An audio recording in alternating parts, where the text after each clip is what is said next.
ஆண்டுதோறும் திருவண்ணாமலையில் திருக்கார்த்திகை தீபத் திருநாளன்று அதிகாலை 4 மணிக்கு அண்ணாமலையார் சன்னதியில் பரணி தீபம் ஏற்றப்படுவது வழக்கம். 5 மண் அகல் விளக்குகளில் நெய்விட்டு தீபம் ஏற்றி அவற்றை ஒரே விளக்காக இணைத்து பிறகு மீண்டும் 5 விளக்குகளாக ஏற்றுவார்கள்.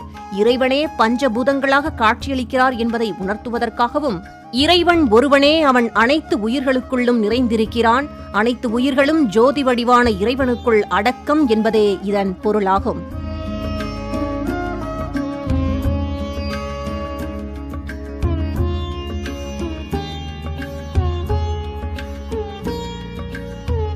நேயர்களே, கார்த்திகை மாதம் வருகின்ற பரணி நட்சத்திர நாளில் நமது முன்னோர்கள் மற்றும் நமது நலனுக்காக, நமது எதிர்கால சந்ததியினர் நலன் பெற மற்றும் நம்முடைய தலைமுறைகள் அனைத்தும் நலன் பெற ஆரோக்கியமாக மகிழ்ச்சியாக வாழ யமன், குபேரன், நிருதி, வாயு, அக்னி, வருணன், இந்திரன் உள்ளிட்ட தெய்வங்களுக்கு